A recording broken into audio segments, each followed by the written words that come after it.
पहले नेहरू जी ने खालिलकर आयोग को नकार दिया, फिर उसकी बेटी इंदिरा जी गांधी, इन्होंने मंडल कमीशन को नकार दिया। फिर बाद में 1990 में अपोजिशन लीडर थे राजीव गांधी, राहुल गांधी के पिताजी, जो लंबा 1 घंटा समय तक लंबा भाषण राजीव गांधी ने किया, और वो पूरा भाषण मंडल आयोग के खिलाफ था, ओबीसी के खिलाफ था। परदादा ने अन्याय किया, उसकी दादी ने अन्याय किया, उसके बाप ने अन्याय किया। अभी ये पोता कह रहा है कि ओबीसी जनगणना, हम जब सत्ता में आएंगे तो हम ओबीसी जनगणना करेंगे, कास्ट वाइज सेंसस करेंगे। कि हमारे दबाव में बीजेपी ने निर्णय लिया है, तो हमारे लिए दोनों ही लबाड़ है, झूठे है। ये जनगणना करेंगे, कास्ट वाइज सेंसस करेंगे, ऐसा भरोसा इन पर नहीं किया जा सकता। अभी अगर उन्होंने कास्ट वाइज सेंसस कर भी लिया 2024 में, 2025 में या 2026 में कर भी लिया, तो वो जो डेटा है कास्ट वाइज सेंसस का, वो आरएसएस के लिए होगा, हमारे लिए नहीं। इस वक्त मौजूद हैं प्रोफेसर श्रावण देवरे, ओबीसी राजकीय अघाड़ी से हैं। और जिस तरह देश भर में सर लोगों ने जातीय जनगणना को लेकर एक पहल काफी अरसों से लगाए हुए थे कि इस देश में जातीय जनगणना होगी, और काफी आंदोलित भी रहते हैं सर। और इस जातीय जनगणना को लेकर देश भर में तमाम बहुत सारे सोशल जो संगठन है, जो बहुत सारे लोग हैं जो इस पर आंदोलन कर रहे थे। तो आखिरकार वो अब बीजेपी ने ये निर्णय लिया है कि हम जातीय जनगणना कराएंगे। तो सबसे पहले सर से जानेंगे कि बीजेपी के 10 साल कार्य के पूरे हो गए, वो 11वां 12वां साल चल रहा है, और अभी बिहार में चुनाव है। क्या लगता है सर, बिहार चुनाव को देखते हुए बीजेपी ने ये जातीय जनगणना का जो फैसला लिया है, इस पर क्या कहेंगे सर आप? सबको जय ज्योति, जय भीम, जय संविधान। आज हम जातिवार जनगणना के विषय पर चर्चा करेंगे, क्योंकि अभी अभी राणा साहब ने कहा कि केंद्र सरकार ने कास्ट वाइज सेंसस लेने का फैसला किया है। अभी फैसला लेने वाले जो है वो बीजेपी वाले है, आरएसएस वाले हैं, और बीजेपी, आरएसएस और कांग्रेस, ये ओबीसी के बारे में सोचा जाए तो ओबीसी के लिए कांग्रेस, आरएसएस और बीजेपी, ये मराठी में कहावत है की लबाडा घरचा आवतन, मिळेल तेव्हा खायला मिळेल तेव्हा खरं, ऐसी एक मराठी में कहावत है।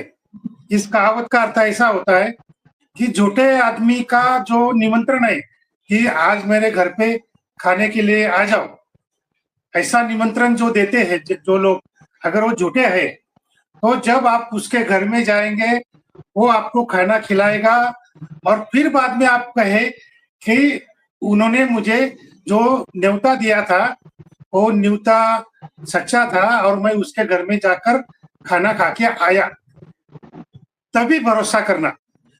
नहीं तो सिर्फ बोलने से झूठे आदमी पर भरोसा नहीं किया जा सकता। तो कांग्रेस भी हमारे लिए झूठी है, और बीजेपी तो उससे भी ज्यादा झूठी है।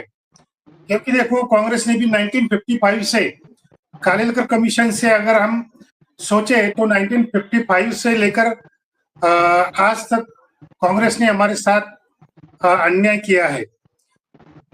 पहले नेहरू जी ने खालिलकर आयोग को नकार दिया, फिर उसकी बेटी इंदिरा जी गांधी, इन्होंने मंडल कमीशन को नकार दिया। फिर बाद में 1990 में अपोजिशन लीडर थे राजीव गांधी, राहुल गांधी के पिताजी, राजीव गांधी, ये अपोजिशन लीडर थे, और वीपी सिंह प्राइम मिनिस्टर थे। उन्होंने मंडल कमीशन का लागू करने का ऐलान किया था 7 अगस्त 1990 से। तो पार्लियामेंट में बड़ी बहस हुई।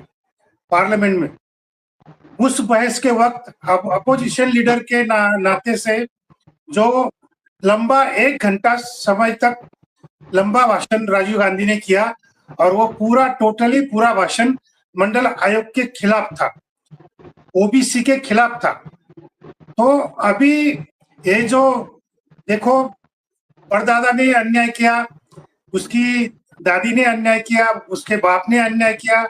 अभी ये पोता कह रहा है कि ओबीसी जनगणना हम जब सत्ता में आएंगे तो हम ओबीसी जनगणना करेंगे, कास्ट वाइज सेंसस करेंगे।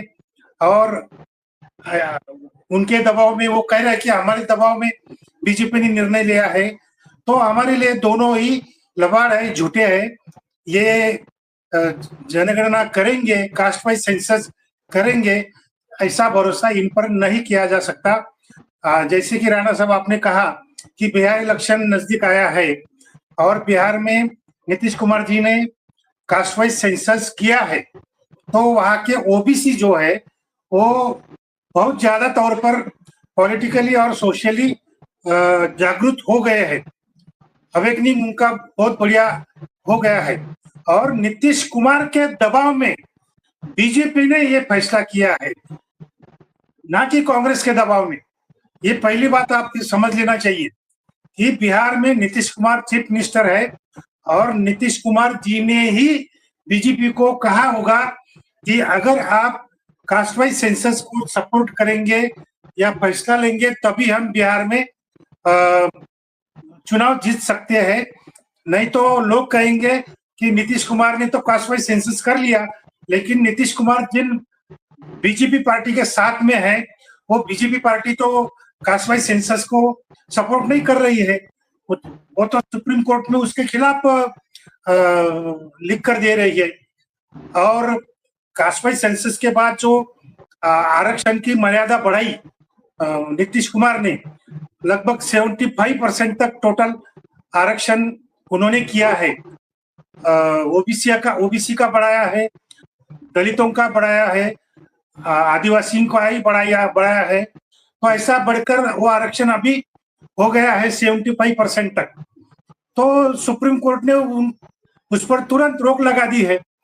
तो ये जो घटनाएं घटी है, अगर उसके बावजूद अगर उनको चुनाव जीतना है तो लोगों को कोई तो भी झूठा वादा देना पड़ेगा। उसको कोई अलग शब्द है हिंदी में, चुनाव जीतने से पहले वो जो झूठे वादे किए जाते हैं, लॉलीपॉप। हाँ लॉलीपॉप कहो या और भी शब्द है वो शाह ने, गृह मंत्री ने शाह ने दिया था, वो चुनावी जुमला चुनावी जुमला भी हो सकता है। ये जो फैसला लिया है उन्होंने कास्ट वाइज सेंसस का, तो चुनावी जुमला हो सकता है। उस पर हमने भरोसा बिल्कुल भी नहीं करना चाहिए।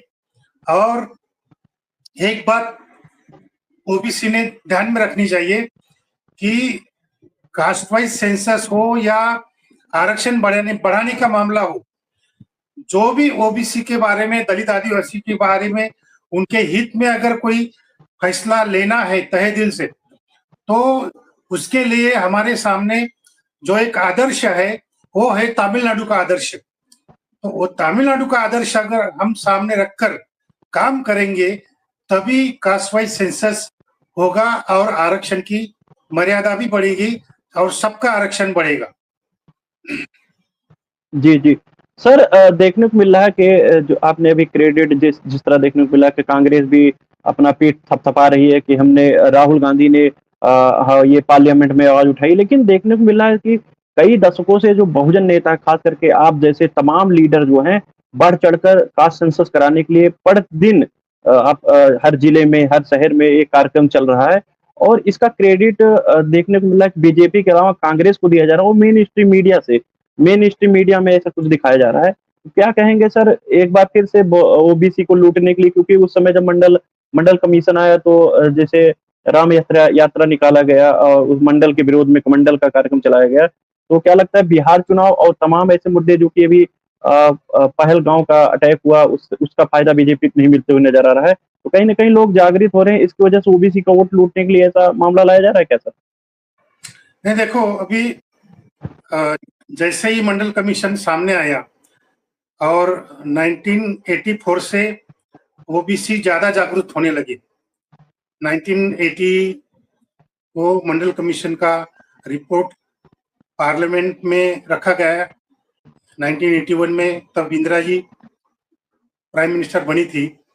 तो उन्होंने जब मंडल कमीशन को नकार दे दिया इंदिरा गांधी ने, तो उस वक्त से ओबीसी में जागृति बढ़ती गई और मंडल कमीशन के वजह से पूरे भारत भर के जो ओबीसी है वो बड़े पैमाने में जागरूक हो गए और उनकी एक ओबीसी वोट बैंक बन गई।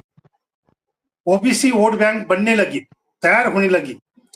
और जब मंडल कमीशन लागू हुआ तो उसके पहले ही ओबीसी के नाम से पार्टियां स्थापन होने लगी थी, जैसे कि लालू जी, मुलायम जी, इनकी पार्टियां वही ओबीसी पार्टी है। तमिलनाडु में तो पहले से ही ओबीसी डोमिनेटेड, डीएमके और एआईडीएमके दोनों पार्टी जो है ये ओबीसी डोमिनेटेड पार्टी है। तो एक ऑल इंडिया लेवल पर एक ओबीसी वोट बैंक बन गया है 1990 के बाद में, और बड़े पैमाने में ओबीसी जागरूक होने की वजह से कांग्रेस और बीजेपी ये दोनों अपने फैसले बदलते रहते हैं, ओबीसी के सामने थोड़ा बहुत झुकने लगते हैं। तो जैसे जैसे ओबीसी का अवेकनिंग बढ़ते जा रहा है वैसे वैसे बीजेपी और कांग्रेस झुकने लगी है। तो ये अभी आपने जो कहा कि अगर इतनी बड़ी ताकत है ओबीसी की कि जो कांग्रेस को झुका सकती है, बीजेपी को झुका सकती है, तो फिर इसका जो श्रेय है, क्रेडिट जो है, ये ओबीसी लीडर्स को क्यों नहीं जाता? ये आपने जो सवाल पूछा ये बराबर सवाल पूछा। देखो ओबीसी में बहुत बड़ी ताकत है, पॉलिटिकली, सोशली और कल्चरली ये इतनी बड़ी ताकत है, लेकिन उसकी एक कमजोरी भी है। ओबीसी की जितनी बड़ी ताकत है उतनी बड़ी एक कमजोरी भी है। ओबीसी की कमजोरी ये है कि उसकी कोई भी पार्टी ऑल इंडिया लेवल पर नहीं है। अगर ऑल इंडिया लेवल पर कोई ओबीसी पार्टी होती तो कितने साल पहले कांग्रेस भी खत्म हो जाती, बीजेपी भी खत्म हो जाती और ओबीसी पार्टी का राज दिल्ली में आप देखते, पूरे भारत में देखते और पूरे जो स्टेट्स है वहां पे भी देखते। लेकिन ओबीसी की कमजोरी होने की वजह से ऑल इंडिया लेवल पर पार्टी स्थापित नहीं होती है, इसलिए दिल्ली में जो प्राइम मिनिस्टर बनाना है ओबीसी का, तो ये खुद ओबीसी अपने पैरों पे खड़े होकर ओबीसी प्राइम मिनिस्टर नहीं बना सकते। इसका फायदा उठाते हुए बीजेपी ने 2014 में ओबीसी नाम से मोदी को प्राइम मिनिस्टर का कैंडिडेट बनाया और पूरी ऑल इंडिया लेवल की जो ओबीसी वोट बैंक है वो उन्होंने लूटी। सरदार किसको बनाया? ओबीसी सरदार मोदी, उसको सरदार बनाया और लुटेरों ने पूरे ओबीसी वोट बैंक 2014 से लूट रहे हैं और सत्ता में आ रहे हैं ओबीसी के नेतृत्व में, मोदी के नेतृत्व में। तो ये ओबीसी के लिए एक बहुत बड़ी सीख है कि ऑल इंडिया लेवल पर जब तक ओबीसी पार्टी स्थापित नहीं हो जाती तब तक हमारा ओबीसी का राज, बली का राज नहीं आएगा।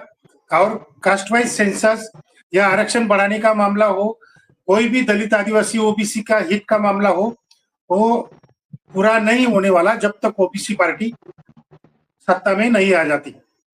तो हमने उसके दिशा में चर्चा करनी चाहिए। अभी जो तमिलनाडु में मेरा जो स्पीच था 1 मई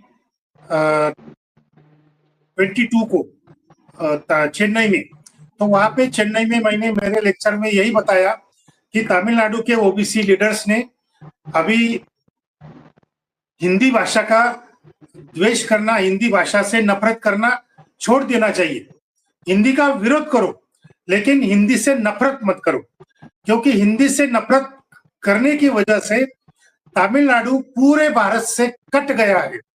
तमिलनाडु की जो विचारधारा है, स्वामी पेरियार की विचारधारा, वो पूरे भारत भर में फैल सकती है अगर हिंदी में उन्होंने उनकी किताबें कन्वर्ट की, ट्रांसलेशन किया और हिंदी भाषा से नफरत करना अगर उन्होंने छोड़ दिया और तमिलनाडु के ओबीसी लीडर्स ने हिंदी में भाषण करते हुए अगर वो पूरे देश में जाते हैं तो तमिलनाडु के ओबीसी के नेतृत्व में OBC party all India level पर स्थापित हो सकती है। ये मैंने उस लेक्चर में मैंने 2022 में कहा चेन्नई में। तो देखो अभी तक तो किसी ने कोई पहल की नहीं है, ना किताबें अभी तक कोई ट्रांसलेशन किया है। मैंने कहा कि इंडिया में जितनी भी भाषाएं हैं, स्टेट लेवल की और ऑल इंडिया लेवल की हिंदी और स्टेट लेवल की मराठी, गुजराती वगैरह वगैरह सभी भाषाओं में स्वामी पेरियार जी की किताबें ट्रांसलेशन करनी होगी और उन स्टेट में जो प्रामाणिक ओबीसी कार्यकर्ते हैं वो उन कार्यकर्ताओं को उन्होंने वो किताबें देनी चाहिए ताकि अपने अपने राज्य में ये सभी किताबें ओबीसी कार्यकर्ताओं को पढ़ने को मिलेगी और ऑल इंडिया लेवल की पार्टी स्थापित करने में मदद होगी। तो ये मैंने बहुत सारे सुझाव रखे हैं। अभी मैंने वो लेक्चर जो है मेरा फॉरवर्ड प्रेस के एडिटर जो है अपने नवल किशोर साहब, उन्होंने कहा कि ये भाषण बहुत संक्षिप्त है, आपने उसको विस्तारित करना चाहिए। तो मैंने एक बहुत बड़ा आर्टिकल के रूप में उस भाषण को मैंने विस्तारित किया है, क्योंकि देखो कोई भी प्रोग्राम हो, भाषण हमको समय का बंधन होता है कि आधे घंटे में आपका भाषण समाप्त होना चाहिए। तो समय के बंधन की वजह से वो भाषण मेरा आधा घंटे तक का ही था, तो उसको मैंने बढ़ाया है। अभी मैंने उसको 20 पेजेस तक किया है और व्हाट्सएप पे, फेसबुक पे, ट्विटर पे मैंने डाला है। तो आप ओबीसी कार्यकर्ता से मैं विनती करूंगा कि मेरे ये जो सुझाव है ऑल इंडिया लेवल पे OBC party caste wise census और आरक्षण की मर्यादा बढ़ाने का, इसके बारे में अगर आपको विस्तार से पढ़ना है तो मेरा वो आर्टिकल आप जरूर पढ़िए या मुझसे कांटेक्ट कीजिए। मैं आपको वो आर्टिकल मराठी, हिंदी और इंग्लिश तीनों भाषाओं में वो आपको मैं उपलब्ध करा सकता हूँ। जी सर, अभी जिस तरह महाकुंभ लगा, वहाँ पर जो उत्तर प्रदेश की सरकारी उसने आंकड़ा जारी किया कि 60 से 65 करोड़ लोग स्नान किए। तो अभी बिहार चुनाव को अभी काफी महीने हैं, तो क्या इससे पहले जो केंद्र सरकार कास्ट सेंसस की बात कर रही है, जातिवार जनगणना की बात कर रही है, तो आंकड़े सामने लेके आए और आंकड़ों के हिसाब से सबको प्रतिनिधित्व दे दे, क्या ये संभव है? क्या वो करना चाहेंगे सर? नहीं, देखो मैंने पहले ही कहा कि एक तो ये जो निमंत्रण है ओबीसी के लिए, ये जो वादा है, ये झूठे का वादा है, लबाड़ा घर से उतना है। तो इन पर भरोसा तो हमने नहीं करना चाहिए। ये कास्ट वाइज सेंसस का वादा तो कांग्रेस ने भी किया था 2010 में, कानून बनाया था 2010 में, पार्लियामेंट में कानून बनाया था कास्ट वाइज सेंसस करने का, लेकिन एक्चुअली कास्ट वाइज सेंसस उन्होंने किया ही नहीं। वो कहते थे कि जातीय और एक मतलब एसएससीसी करके उसका कानून का नाम था, कास्ट वाइज और इकोनॉमिकल सर्वे, मतलब सेंसस, कास्ट वाइज और इकोनॉमिकल सेंसस करेंगे, ऐसा वादा उन्होंने उस कानून में किया था 2010 के कानून में। लेकिन ये कानून बनाने वाले झूठी कांग्रेस थी, इसलिए वो कांग्रेस ने कानून बनाते वक्त उसमें ये लिख दिया, उस कानून में ये प्रावधान कर दिया कि इस सेंसस के जो आंकड़े हैं, इस सेंसस का जो डेटा है, ये सुप्रीम कोर्ट भी मांगेगी तो हम नहीं देंगे, प्रेसिडेंट भी मांगेंगे तब हम उनको ये डेटा नहीं देंगे। ये जो कास्ट वाइज सेंसस का डेटा है हम किसी को भी नहीं दे सकते। इस तरह का प्रावधान उन्होंने उस कानून में किया है। इसलिए महाराष्ट्र गवर्नमेंट ने 2-3 बार वो डेटा मांगने की कोशिश की, उनको केंद्र सरकार ने, बीजेपी की सरकार होने के बावजूद, केंद्र सरकार बीजेपी की है, फिर भी बीजेपी के केंद्र सरकार ने बीजेपी के स्टेट सरकार को कोई डेटा नहीं दिया उस सेंसस से। देखो, तो इस तरह से अगर ये कास्ट वाइज सेंसस इन्होंने कर भी लिया तो वो हमारे लिए नहीं होगा, वो उनके लिए होगा।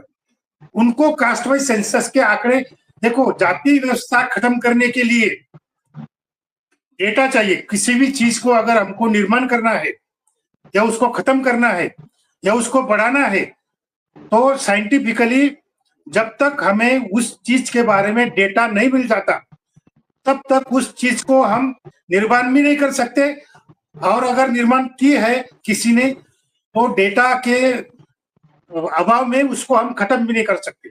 अगर जाति व्यवस्था को खत्म करना है तो जाति व्यवस्था को खत्म करने के लिए कास्ट वाइज डेटा हमारे पास होना बहुत जरूरी है, क्योंकि इस कास्ट वाइज डेटा के माध्यम से हम कास्ट इकोनॉमी बनाएंगे, और कास्ट इकोनॉमी बनाकर फिर हम कास्ट सिस्टम के खिलाफ लड़ सकेंगे।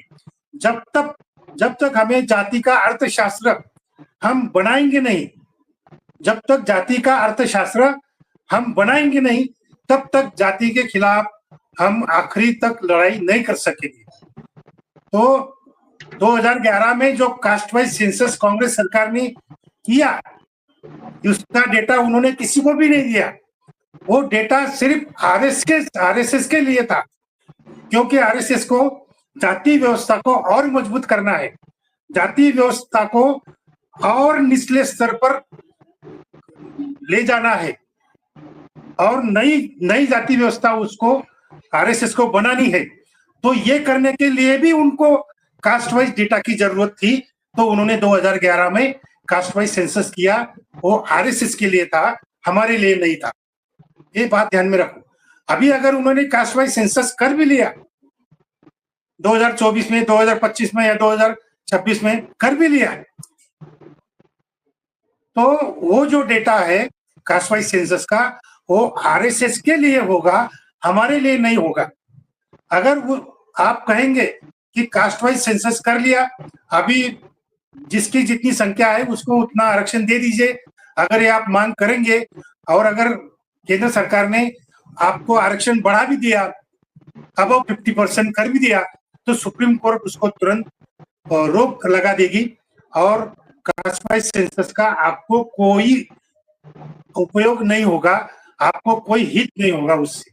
तो अगर कास्ट वाइज सेंसस हो भी गया तो वो हमारे लिए नहीं, जाति व्यवस्था खत्म करने के लिए नहीं, तो वो कास्ट वाइज सेंसस का डेटा आरएसएस के लिए होगा, और जाति व्यवस्था ज्यादा से ज्यादा कैसे मजबूत की जाए, ये वो डेटा से संशोधन करके आरएसएस वाले जाति व्यवस्था को और मजबूत करेंगे। तो इसके लिए हमें ओबीसी को सतर्क होना चाहिए, और जब तक हम ऑल इंडिया लेवल पे कोई ओबीसी पार्टी नहीं खड़े कर लेते, तब तक हम ओबीसी के हित में या दलित आदिवासी के हित में कुछ भी काम नहीं कर सकेंगे। सिर्फ हम मांगते रहेंगे भिखारी बनकर। ताकत है, लेकिन फिर भी ताकतवान होने की बावजूद हम भीख मांग रहे हैं हमारे शत्रु लोगों से, कांग्रेस से, बीजेपी से हम भीख मांग रहे हैं। ये ओबीसी के लिए अच्छी बात नहीं है। तो जब तक हम ऑल इंडिया लेवल पे ओबीसी पार्टी नहीं खड़े कर देते, तब तक हमको न्याय नहीं मिलेगा। और इसके लिए हमारे सामने आइडियल तमिलनाडु स्टेट है और उसकी विचारधारा है स्वामी पेरियार साहब की, तो ये ओबीसी कार्यकर्ताओं को ध्यान में लेना चाहिए। तो साथियों, हमारे साथ प्रोफेसर श्रावण देवरे थे और उन्होंने साफ तौर पे जो हमने क्वेश्चन किए उस पे सर ने अपनी बातें रखी, और सर ने कहा कि ये उसी तरह जुमला होगा जिस तरह अमित शाह ने कहा था 15 लाख रुपए खातों में आएंगे और 2 करोड़ रोजगार, जिस तरह जुमला साबित हुआ। तो कास्ट सेंसस की बात जो बीजेपी कर रही है या कांग्रेस उसका समर्थन कर रही है या कांग्रेस का जो क्रेडिट ले रही है, तो वही लोग हैं जो इतिहास काल में 75 सालों से जो एससी एसटी ओबीसी को ठगते आए हैं। तो आज भी हो सकता है ठगने का काम करें, बिहार चुनाव को देखते हुए ये मामले लाए गए हैं। तो साथियों, जो भी लोग इस वीडियो को देख रहे हैं, वीडियो को ज्यादा शेयर करें, और सर ने जो बातें कही उस पर आपकी क्या राय है कमेंट बॉक्स में जरूर दीजिए। तब तक के लिए बने रहिए बहुजन 85 के साथ। बहुत बहुत धन्यवाद।